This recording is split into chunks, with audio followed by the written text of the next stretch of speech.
Hello everyone, and today we will be learning how to, or I'll be teaching you how to name ionic or covalent compounds. Now, the first thing you need to know about naming ionic or covalent compounds is whether it is ionic or covalent, of course, but we know that, or we can determine that by looking at the periodic table right here. So all these metals right here, these are all metals. Titanium, vanadium, chromium, beryllium, magnesium, they're all metals. It's not until you get to the line, or you get to right here, as I'm going down, like that, you'll see it, there's pretty much every periodic table has it marked. But anyway, all these metals, all these nonmetals, that are behind this squiggly line, these are all nonmetals. So, with that in mind, say we have a titanium ion and an oxygen ion. And that's an ionic bond because titanium is a metal and oxygen is a nonmetal. And the same thing goes for if you have one magnesium ion or you have one argon ion, that is ionic also. But say we have one beryllium ion and one calcium ion, then since those are both metals, or beryllium and calcium are both metals, it's called a metallic bond because they're both metals. On the other hand though, if we have two nonmetals, if we have say nitrogen and fluorine, that is considered a covalent bond. Okay, so with that in mind, we will start to go into naming molecules or compounds, if you will. The first essential thing you need to know is the prefixes. So, we all know that mono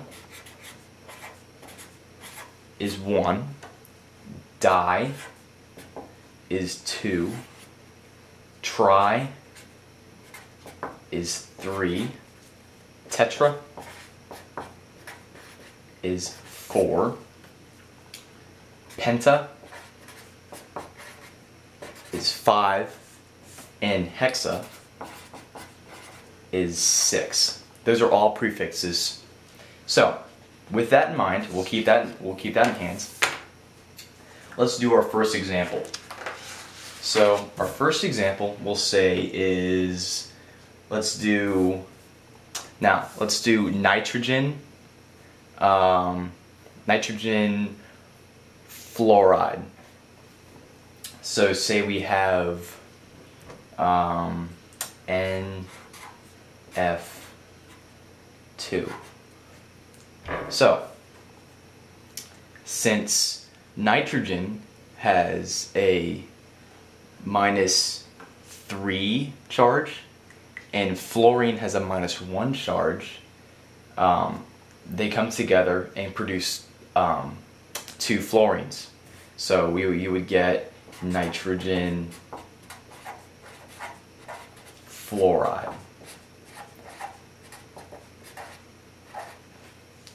Alright, so here's another example for you. Alright, so say we have 2 ions of phosphorus, which is a nonmetal,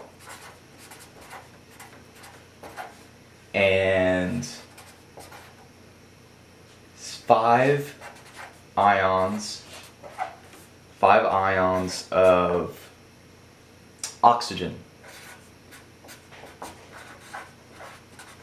Okay, so we have two ions phosphorus, 5 ions oxygen.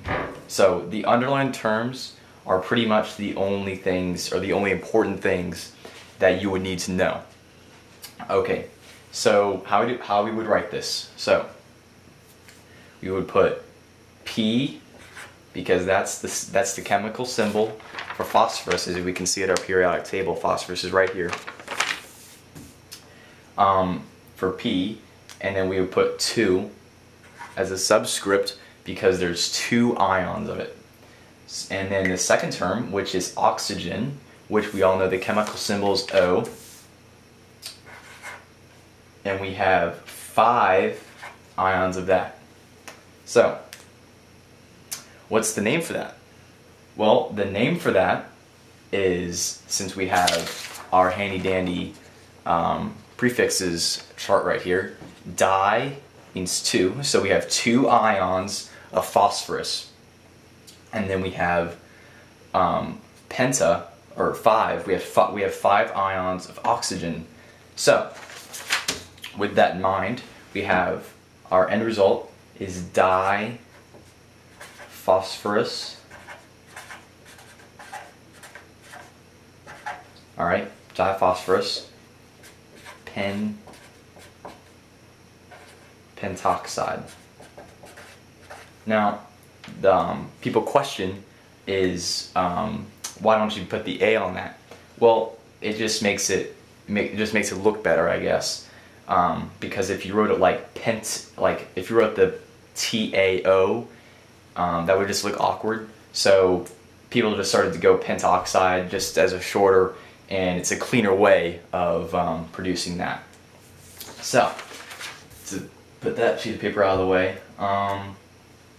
so the next thing you need to know is whether a cation, which is a metal, or an anion, which is non-metal. And before I should have said that, is we're doing ionic compounds now. So the cation is the metal, and the non-metal is the anion. All right. The anion, which always comes last. So let me write that down. Cation. All right. That comes first, and then anion second. Alright, so anion is second. I should probably write that bigger. Second. Alright. Alright, so with that in mind, the anion always ends in "ide." Like, for example, like our last one, oxygen,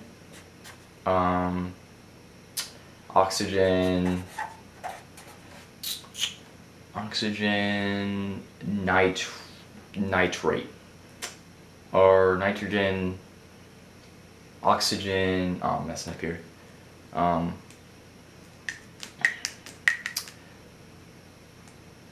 Sorry, let me just cross that out. Let's say we have beryllium. So we have beryllium, which is the chemical symbol is Be. As we can see right there, Be is the chemical symbol for beryllium. So Be, so we have one ion of that, and then we have, let's say we have 5 ions of oxygen. So you would do the formula for that would be BeO5. All right. So the name for that is beryllium.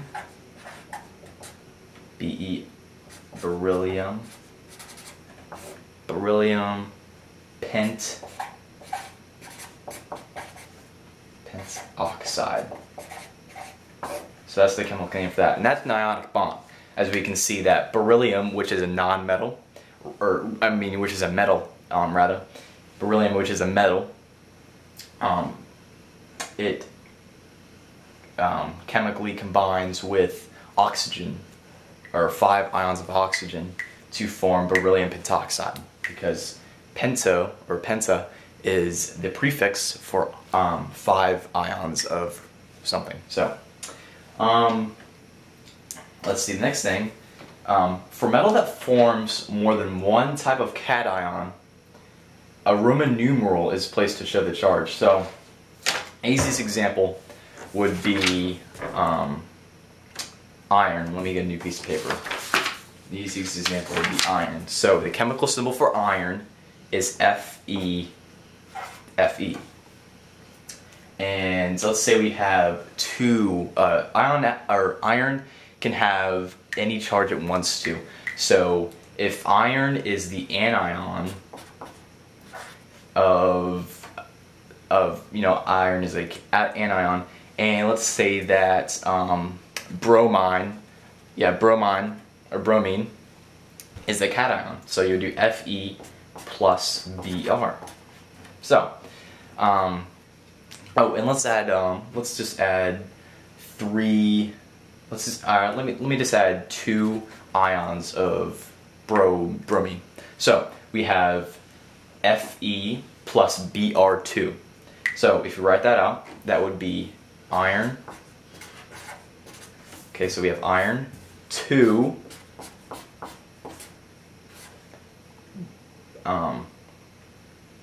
bromide. So we have iron 2 bromide. The reason why we put the Roman numeral 2 is because of the because iron can have pretty much any charge it wants to.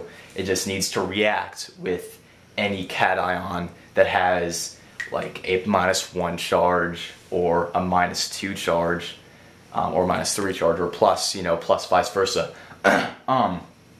But if it's just one, if it's like a -1 or +1 charge, then there's really no need to put the Roman numeral 1, just, because, I mean, if you just wrote like iron bromide, since bromide has a -1 charge, oh, I just made a mistake. This should just be, or there's 2 ions of bromide. So just scratch out. So iron 2 bromide. So if there's 2 ions of that, then the iron has to react with whatever cation it's given. And also if it's like a given charge, so we have iron, and then we have, let's say we have